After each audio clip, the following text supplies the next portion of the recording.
Hello students, कैसे हैं आप। स्वागत करता हूं आपको मैं अपने YouTube के चैनल ACC ट्यूटोरियल में। पिछले क्लास में आपको मैंने सिंटेक्स पढ़ाया था और उसमें कुछ रूल्स बताए थे। लगभग 5 रूल बता दिया गया था सिंटेक्स का। अब इस क्लास में मैं और कुछ रूल बताने जा रहा हूं। तो जो रूल था वो रूल आपको बता देना चाहता हूं, एक बार फिर से रिवाइज करवा देना चाहता हूं। इसमें रूल था कि सिंगुलर सब्जेक्ट के साथ सिंगुलर वर्ब, प्लूरल सब्जेक्ट के साथ प्लूरल वर्ब, और जो दो सिंगुलर सब्जेक्ट उसमें एंड से जुड़ा रहेगा तो उसे प्लूरल मान लिया जाता है, उसके साथ प्लूरल वर्ब लगाते हैं। चौथा रूल था कि दो सिंगुलर सब्जेक्ट एंड से जुड़ा हुआ है और उसमें किसी भी सब्जेक्ट के साथ ईच, एवरी या आइदर लगा रहा है तो उसको भी हम सिंगुलर ही सब्जेक्ट मानते हैं और उसके साथ सिंगुलर वर्ब लगाते हैं। और एक और था कि यदि किसी सब्जेक्ट के पहले each of, either of, neither of या दिया रहे और उसके बाद प्लूरल सब्जेक्ट आता है तो भी उसके साथ सिंगुलर वर्ब का प्रयोग करते हैं। अब आइए हम लोग रूल 6 में चलते हैं। तो रूल नंबर 6 कहता है सपोजिशनल सेंटेंस। सपोजिशनल सेंटेंस कहने का मतलब होता है कोरी कल्पना वाला बात, जिसमें वो सपोज करते हैं, वास्तविक नहीं होता है, सिर्फ मान लेते हैं, ऐसी कल्पना करते हैं। तो उस तरह के कल्पने वाला बात जो होता है उसमें अगर वो सब्जेक्ट से पहले अगर एज या एज दो, if, only, suppose, I wish, he wishes या डॉट डॉट ऐसे बहुत सारे दिया रहे और उसके बाद और उन सब के बाद जो है सिंगुलर सब्जेक्ट या प्लूरल सब्जेक्ट दिया रहे, अगर उन सब के बाद सिंगुलर सब्जेक्ट हो या प्लूरल सब्जेक्ट दिया रहेगा तो भी क्या होगा कि वर्ब लगेगा हमेशा, यहाँ याद रखना। तो भी हमारा वर्ब जो है उसके साथ प्लूरल वर्ब का प्रयोग करेंगे, तो भी जो वर्ब है प्लूरल होगा, याद रखना है। तो देखिए यहाँ पर एग्जाम्पल में कुछ लिखे हैं, I wish I were a king. यहाँ पर देखिए आई जो है सिंगुलर सब्जेक्ट है, फिर भी जो यहाँ वेयर लिखा हुआ है वर्ब प्लूरल है, काश मैं एक राजा होता, ये हिंदी हो गया। फिर उसके बाद आपको देखिए if he were a bird he would fly in the sky. तो यहाँ पर ध्यान देना है कि ही जो है सिंगुलर सब्जेक्ट है, सिंगुलर सब्जेक्ट है, लेकिन वर्ब जो है वेयर यहाँ पर प्लूरल वर्ब का प्रयोग हुआ है। तो ये रूल याद रखना है कि सपोजिशनल में हमें क्या करना है, सिंगुलर सब्जेक्ट हो या प्लूरल सब्जेक्ट हो, वर्ब हमेशा प्लूरल ही लेते हैं। चलिए नेक्स्ट रूल में चलते हैं। तो नेक्स्ट रूल है पेयर वर्ड्स वाला है, युग्म शब्द। युग्म शब्द उसको कहते हैं जो अपने साथ दो शब्दों को लेता है और उस तरह से मतलब उसी का समान शब्द होता है। जैसे bread and butter, rice and curry, horse and carriers, bag and baggage, crown and glory, ऐसे जो शब्द हैं जो युग्म है, जो अपने ही जैसा एक और दूसरा लेता है। और ये शब्द जब आए तो इस शब्द से अगर एक ही तरह के भाव का अर्थ निकले, एक ही तरह का उससे अर्थ निकले और दोनों जो शब्द है दोनों शब्द का एक ही मीनिंग हो, एक सेंस को दर्शाता हो, एक सेंस को बोध कराता हो, तो उसे उस सब्जेक्ट को सिंगुलर माना जाएगा और उसके साथ वर्ब जो है वो सिंगुलर लगेगा। तो देखिए कैसे, तो यहाँ पर लिखा हुआ है ब्रेड एंड बटर। तो देखिए ब्रेड और बटर जो मक्खन और रोटी है। अब यहाँ पर लिखा हुआ is my favourite food breakfast. तो देखिए ब्रेकफास्ट नाश्ता है, दोनों का राय यहाँ पर ब्रेड और बटर है, दोनों का अर्थ निकल रहा है नाश्ता के रूप में, दोनों मिलकर क्या बना रहा है, नाश्ता बना रहा है। इसलिए क्या हो गया, इसके साथ सिंगुलर वर्ब का प्रयोग किया है।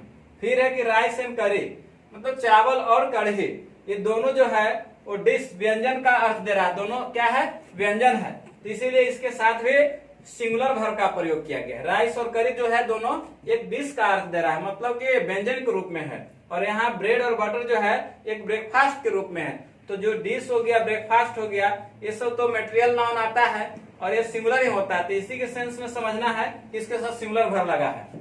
अब नोट में हम कुछ लिखे हैं, इसको ध्यान देना है। यहाँ पर मुख्य बात जो है ध्यान देना, कह रहा है कि जब दो SUCN सिंगुलर अनकाउंटेबल नाउन, मतलब सिंगुलर अनकाउंटेबल नाउन उसको कहते हैं जो मटेरियल नाउन होता है।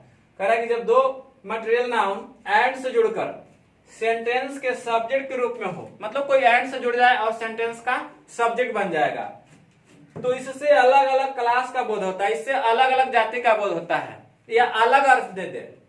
तो ऐसे केस में क्या करना है आपको कि उसके साथ प्लूरल वर्ब का प्रयोग करना है। तो देखिए यहां पर लिखा हुआ है टाइम एंड टाइड। टाइम और क्या है, टाइड है, ये दोनों लिखा हुआ है। यहां लिखा हुआ time and tide wait for no man, मतलब कि समय और समुद्र की लहरें किसी भी व्यक्ति का इंतजार नहीं करता, तो ये प्लूरल वर्ब हो गया। और मैं बता देना चाहता हूं आपको कि जैसे नेक्स्ट रूल में चलते हैं, तो चलिए अगला रूल 8वां रूल है। इसमें बताया जा रहा है कि दो गो सिंगुलर नाउन है जो एंड से जुड़ा हुआ है और एक जो सिंगुलर नाउन के पहले पॉसेसिव एडजेक्टिव या आर्टिकल लगा हुआ है। तो इससे क्या होता है कि सब्जेक्ट जो है सिंगुलर माना जाता है, मतलब कि एक ही व्यक्ति का बोध होता है जो दोनों पोस्ट पर है और इसके साथ सिंगुलर वर्ब लगाते हैं।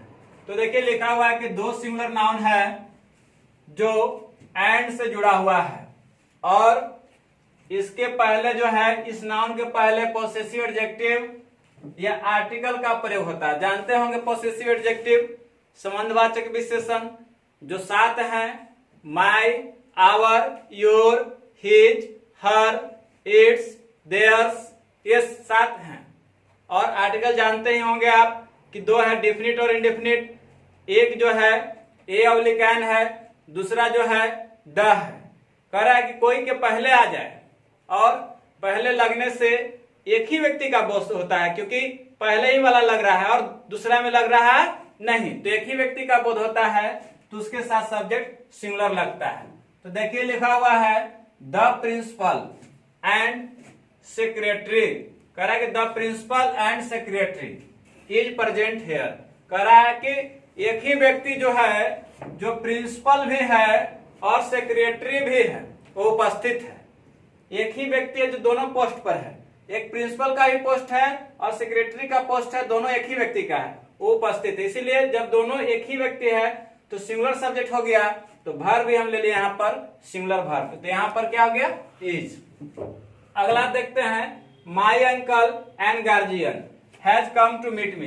तो देखिए यहाँ सिंगुलर वर्ब क्यों लिए है, एक ही व्यक्ति है जो मेरे अंकल भी हैं और मेरा गार्जियन अभिभावक भी हैं, वो हमसे मिलने के लिए आए हैं, इसलिए सिंगुलर वर्ब लग जाएगा यहाँ पर भी, क्योंकि एक ही व्यक्ति है जो अंकल भी है और गार्जियन भी है। अगला है ए पोएट। अगला जो है ए poet and philosopher was killed. A poet and philosopher was killed, मतलब एक ही व्यक्ति जो था, जो पोएट भी था और फिलोसफर भी था, मतलब कि कवि भी था और दार्शनिक भी था, जो क्या हो गया, मारा गया था। तो इसके साथ क्या लग गया, वाज, क्योंकि सिंगुलर है। अगला अब रूल की चलते हैं। तो नेक्स्ट रूल में कह रहा है कि दो सिंगुलर नाउन एंड से जुड़े हुए हैं और दोनों सिंगुलर नाउन के पहले पोसेसिव एडजेक्टिव या आर्टिकल लगा रहे, तो इससे क्या हो जाता है कि जो सब्जेक्ट हो जाता है प्लुरल और वर्ब भी प्लुरल लगा देते हैं। तो देखिए जो एंड वाला जो रूल्स है ये बहुत लंबा चल रहा है और इससे पहले भी एंड वाले रूल हम लोग पढ़े हैं, लेकिन इसमें क्या कंडीशन हो जा रहा है कि दोनों के पहले क्या है, पोसेसिव एडजेक्टिव या आर्टिकल लगा हुआ है। तो देखिए यहाँ पर लिखा हुआ the principal and the secretary. तो देखिए यहाँ भिन्न भिन्न है, प्रिंसिपल कोई और है, सेक्रेटरी कोई और है। वेयर, देयर, वहां पर थे, तो इसलिए दो व्यक्ति अलग अलग भिन्न भिन्न है, तो इसके साथ प्लुरल वर्ब लग जाएगा। तो यहाँ पर क्या हो जाएगा, वेयर हो जाएगा। फिर देखिए माई अंकल, माई गार्जियन। देखिए यहाँ पर दो अलग अलग है, एक जो है मेरे अंकल है, दूसरा गार्जियन है और आए हैं हमसे मिलने के लिए, तो इसके साथ क्या हो जाएगा, प्लुरल वर्ब हो जाएगा। देखिए यहाँ पर ए पोएट एंड ए फिलोसफर, मतलब कि दो अलग अलग इसमें व्यक्ति, एक कवि है और एक दार्शनिक है, ये दोनों है, अब मारा गया था, तो इसके साथ क्या हो गया, प्लुरल वर्ब का प्रयोग करते हैं। अब हम लोग रूल नंबर 10 की ओर चलते हैं। 10 रूल में चलते हैं, थोड़ा सा आप इसको देख ले, नोट डाउन कर ले, आपको यहाँ पर समझाए हैं जिसको, और उसके बाद हम आपको नेक्स्ट 10th रूल बताएंगे। तो रूल नंबर 10 में चलते हैं। लिखा हुआ कि तीनों पर्सन्स के प्रनाम एंड से जुड़कर सेंटेंस के सब्जेक्ट के रूप में, सेंटेंस के सब्जेक्ट के रूप में प्रयुक्त हो तो गुड सेंस याद रखना है कि अच्छे अर्थ में, गुड सेंस में प्रोनाउन जो है 123 के सीक्वेंस को फॉलो किया जाता है और वर्ब जो है प्लूरल लगता है। कहने का अर्थ यह हो गया कि अगर तीनों पर्सन के प्रोनाउन है, जो first person, second person, third person के अगर प्रोनाउन आता है और किसी सेंटेंस में एक साथ तीनों पर्सन के प्रोनाउन आ जा रहा है, तो उसमें क्या होता है सीक्वेंस कि कौन सा प्रोनाउन कब आता है, फर्स्ट पर्सन के होगा पहले, कि सेकंड पर्सन का होगा, कि थर्ड पर्सन का होगा। तो उसमें क्या होता है 231 याद रखना है आपको। उसमें 231 कहने का अर्थ हो गया 2 मतलब सेकंड पर्सन, 3 मतलब क्या हो गया थर्ड पर्सन, 1 मतलब हो गया फर्स्ट पर्सन। ऐसे सीक्वेंस, ऐसे क्रम में उसको रखा जाता है और उसके साथ जो वर्ब है वो प्लूरल लगता है, क्योंकि सब्जेक्ट क्या हो जाता है प्लूरल हो जाता है। तो देखिए यहाँ पर लिखा हुआ है यू हो गया 2, ही हो गया 3 और आई हो गया फर्स्ट, तो हो गया 231। इस तरह से आया है यू, ही एंड आई, और उसके साथ जो वर्ब लगा है आर, ये प्लूरल हो गया, क्योंकि ये जो सब्जेक्ट जो है वो प्लूरल सब्जेक्ट बन जाता है। और सेंस क्या है, गुड सेंस है, ये सेंस दे रहा है आपको गुड सेंस, इसीलिए इसके साथ प्लूरल वर्ब का प्रयोग किए हैं। अगर 2 रहेगा याद रखना है, अगर 3 न रहकर 2 रहने पर 2 पर्सन रहेगा और गुड सेंस रहेगा, तो 23, 31, 21 के सीक्वेंस को हमको फॉलो करना होगा और इसके साथ जो है वर्ब प्लूरल लगता है, इसके साथ भी वर्ब क्या लगेगा प्लूरल। तो देखिए 2 हो गया, यहाँ पर 3 हो गया, ये है 3, 1 है, ये है 2 और 1 है, ये सब लिखा हुआ है और इसके साथ जो भी वर्ब लगा है ये प्लूरल हो जाएगा। वर्ब क्या हो जाएगा प्लूरल हो जाएगा। गुड सेंस में है, ये सारा जो लिखा हुआ है आपको गुड सेंस में है, गुड सेंस में है, इसीलिए वर्ब इसके साथ प्लूरल लग जाएगा। लेकिन जो है अगला रूल कहता है, रूल नंबर 11, कि तीनों पर्सन्स के प्रोनाउन आएगा और उसका सेंस गुड नहीं रहेगा, बैड रहेगा। तो उसके सेंस अगर बैड रहता है तो उसमें क्या करेंगे कि 123 के सीक्वेंस को फॉलो करेंगे। 123 मतलब पहले फर्स्ट पर्सन रहेगा, उसके बाद सेकंड पर्सन, उसके बाद थर्ड पर्सन रहेगा, लेकिन वर्ब हमेशा क्या लाएगा प्लूरल वर्ब लाएगा। तो देखिए यहाँ पर लिखा हुआ है फर्स्ट पर्सन है, सेकंड पर्सन है और थर्ड पर्सन है। आई, यू, ही आर गिल्टी। तो गिल्टी क्या है, दोषी है, कोई गलत काम किए होंगे उसका दोषी है, तो ये क्या हो गया बैड सेंस। तो बैड सेंस में भी क्या हुआ सीक्वेंस याद रखना क्रम की, कब प्रोनाउन को लिखेंगे तो किस तरह से लिखेंगे। तो फर्स्ट पर्सन, सेकंड पर्सन और थर्ड पर्सन के प्रोनाउन लिख दिए और उसके साथ जो है वर्ब, उस वर्ब क्या होगा प्लूरल हमेशा रहेगा। और वही जो नोट में लिखा है यहाँ पर देखिए कि अगर 2 पर्सन दिया रहेगा बैड सेंस में, तो 2 पर्सन अगर बैड सेंस में रहेगा तो उसके साथ 12, 13, 23 के सीक्वेंस को फॉलो करेंगे और वर्ब हमेशा उसके साथ क्या लाएगा प्लूरल ही होगा, उसके साथ क्या होगा प्लूरल। तो अभी आपको क्या हमने बताया कि गुड सेंस में 231 को पालन करना है, बैड सेंस में 123, गुड सेंस में अगर 2 प्रोनाउन रहेगा तो उसमें गुड सेंस में 2 प्रोनाउन होगा तो 23, 21, 31, बैड सेंस में अगर 2 प्रोनाउन रहेगा तो 12, 13, उसमें क्या हो जाएगा 23 का प्रयोग करेंगे। चलिए तो आते हैं अगले रूल पर। तो चलिए हम लोग अब अगले रूल पर चलते हैं जिसमें लिखा हुआ इंडेफिनिट प्रोनाउंस। इंडेफिनिट प्रोनाउंस आप पढ़े होंगे, अनिश्चयवाचक सर्वनाम, जिसमें क्या होता है निश्चित व्यक्ति या वस्तु का बोध कराता है, जिससे कोई निश्चित व्यक्ति या वस्तु का बोध नहीं होता है। इंडेफिनिट प्रोनाउंस जो अनिश्चित व्यक्ति या वस्तु के लिए होता है, और वो जो है इंडेफिनिट प्रोनाउन किसी सेंटेंस के सब्जेक्ट के रूप में अगर प्रयोग होता है तो उसे सिंगुलर माना जाता है। वो सब्जेक्ट हो जाएगा सिंगुलर और उसके साथ सिंगुलर वर्ब का प्रयोग होता है। अब उसके साथ क्या होगा सिंगुलर वर्ब का प्रयोग होगा। तो देखिए हम यहाँ पर लिखे हैं इंडेफिनिट प्रोनाउन में एवरी, सम, एनी, नो, उसके साथ बॉडी आएगा तो क्या हो जाएगा ये व्यक्ति के लिए है, जहां पर बॉडी बोध कराता है वो व्यक्ति के लिए है। इन सब के साथ अगर वो क्या होता है बॉडी आता है तो सिंगुलर माना जाएगा सब्जेक्ट, सब्जेक्ट हो जाएगा सिंगुलर और उसके साथ जो है वर्ब क्या लाएगा सिंगुलर वर्ब लगेगा और उसके साथ सिंगुलर वर्ब लगेगा। यहां पर भी लिख दिया हमने एवरी, सब, एनी, नो, थिंग आता है तो यहाँ पर वस्तु का बोध होता है, तो उससे क्या होगा, सिंगुलर सब्जेक्ट मानेंगे और उसके साथ सिंगुलर वर्ब का प्रयोग होगा, उसके साथ ही सिंगुलर वर्ब का प्रयोग होगा। तो देखिए लिखे हैं everybody wants to be rich, हर कोई अमीर होना चाहता है, हर कोई अमीर बनना चाहता है। तो देखिए एवरीबॉडी क्या है, सिंगुलर है, इसलिए इसके साथ वर्ब जो लगा है वांट्स, ये क्या है, सिंगुलर लग गया है। समवन, समवन कहने का अर्थ मतलब कोई, जिसका नाम नहीं है, राम है कि श्याम है, पता नहीं है, इंडेफिनिट है, इज वेटिंग फॉर यू। तो यहाँ पर भी सिंगुलर वर्ब इसलिए लगाया है कि कोई है जो पता नहीं है कौन आखिर इंतजार कर रहा है आपका, इसलिए सिंगुलर वर्ब लगा है। यहाँ देखिए वस्तु वाला में लिखा हुआ है नथिंग, नथिंग इज परफेक्ट। तो देखिए नथिंग क्या है, वस्तु का बोध करा रहा है, करा कुछ भी पूर्ण नहीं है, तो इसमें भी सिंगुलर वर्ब का प्रयोग हुआ है।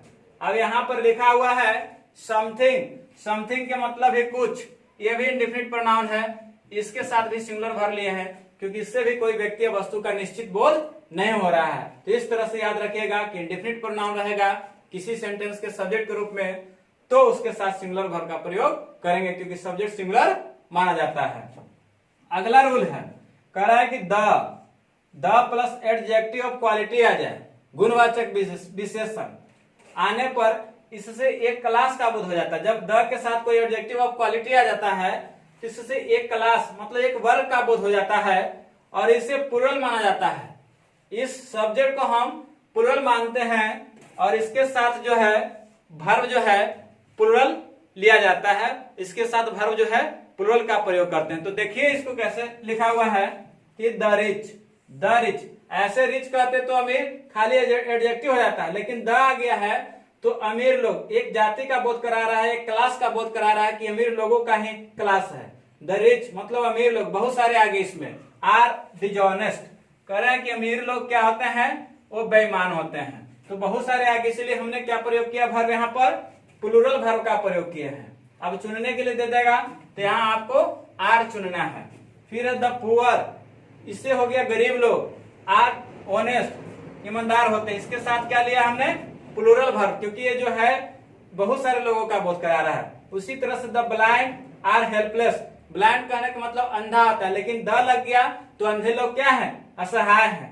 तो आपको याद रखना है कि इंडेफिनिट प्रोनाउन रहेगा तो उसमें क्या करना है, सब्जेक्ट लेने पर वो सिंगुलर माना जाता है, सिंगुलर वर्ब लगाएंगे और एडजेक्टिव और क्वालिटी के पहले द आ जाएगा तो उससे क्या हो जाएगा, क्लास का बोध हो जाएगा, प्लूरल लेंगे उसके साथ। और इस तरह से मतलब कि थोड़ा सा आप पहले इसको या स्क्रीनशॉट ले ले या थोड़ा सा लिख ले, इसके लिए मैं 1 मिनट इंतजार करूंगा आपका। तो अगला रूल नंबर 14 की ओर चलते हैं। लिखा हुआ है इसमें के number of, a large number of, a great number of या लार्ज नंबर ऑफ का प्रयोग बहुत अनिश्चित संख्या के अर्थ में होता है। जो भी सेंटेंस में देखिएगा कि नंबर ऑफ या large number of, a great number of या लार्ज नंबर ऑफ सेंटेंस में सब्जेक्ट के पहले आए तो उससे वो बहुत का अर्थ निकलता है और वो बहुत जो होता है अनिश्चित संख्या का बोध कराता है। तो ऐसे दिए हुए शब्दों के बाद क्या होता है, प्लूरल नाउन आता है।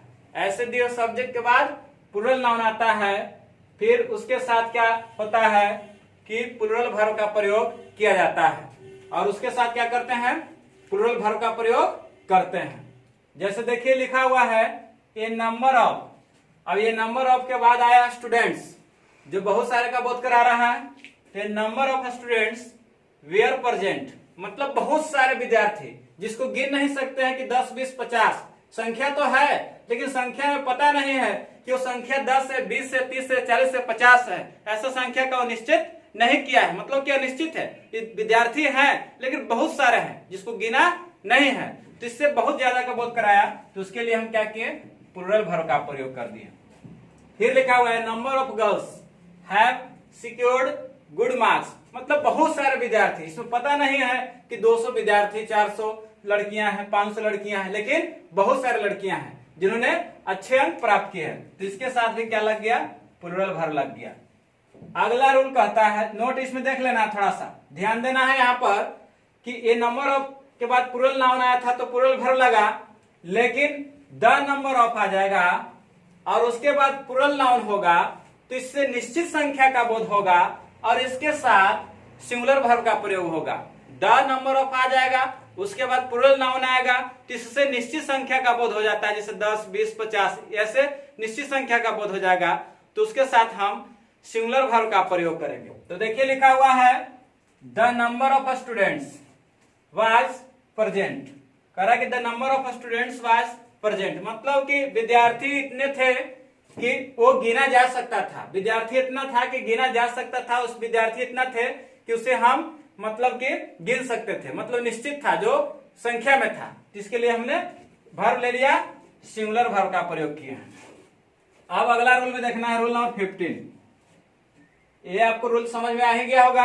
अब रूल देखिए 15, दो सिंगुलर सब्जेक्ट है as well as, not only but also, either dot dot or, neither dot dot nor. तो देखिए either dot dot or, neither dot dot nor, not only but also, ये सब कोऑर्डिनेट कंजक्शन है, ये सब समान श्रेणी वाला संयोजक है। अब इनके साथ जो है समान श्रेणी का संयोजक है तो अपने जैसा ही सब्जेक्ट लेता है, तो इसके साथ आता है कोई सब्जेक्ट, दो दो सब्जेक्ट आ जाता है, दो दो सिंगुलर नाउन, तो इससे क्या होता है कि सब्जेक्ट सिंगुलर ही हो जाता है और इसके साथ वर्ब भी सिंगुलर ही लगता है। तो देखिए आइदर राम और श्याम, कह रहा कि आइदर राम और श्याम, या राम या Shyam has done this work, मतलब कि दोनों में से कोई एक ही व्यक्ति ने काम किया है, या तो राम ने किया है या श्याम ने किया है इस काम को, तो इसीलिए सिंगुलर लग रहा है इसको साथ। अगला है neither you nor your brother, कह रहा कि नहीं तुम नहीं तुम्हारे भाई, वाज प्रेजेंट मतलब उपस्थित थे, नहीं तुम नहीं तुम्हारे भाई उपस्थित थे, तो इसके साथ भी क्या लगा है, वो सिंगुलर वर्ब लगा है। अगला है not only Sita but also Gita, नहीं सीता नहीं गीता इज एक्टिव, मतलब कि सक्रिय है। तो देखिए दोनों में से कोई एक ही को बोल रहा है कि नहीं तो सीता ही नहीं गीता ही क्या है, सक्रिय है, तो इसके साथ क्या लगा है, सिंगुलर वर्ब लगा है। अब अगला हम लोग को देखना है कि इस क्लास में अभी आपको क्या करना है कि अभी थोड़ा सा मैं हट जा रहा हूं, आप इसको आप एक बार नोट कर लीजिए या स्क्रीनशॉट लेना चाहते हैं तो स्क्रीनशॉट ले लीजिए, उसके बाद मैं और कुछ बताऊंगा। नोट डाउन कर लिए होंगे आप लोग। अब इस क्लास में जो है आपको इतना ही रूल रहेगा और आशा करता हूं कि सिंटेक्स जो आज का क्लास का है आपको बहुत ही अच्छी तरह से समझ में आया होगा, और ये समझ में आया होगा तो आप कभी भी कोई सेंटेंस में वर्ब के सही प्रयोग करने के लिए जान जाइएगा। ये क्लास को बिल्कुल देखने के बाद आपको सेंटेंस समझ में आएगा। तो अगर ये वीडियो अच्छा लगा होगा आपको सिंटेक्स का, तो आप इसको लाइक शेयर और सब्सक्राइब करना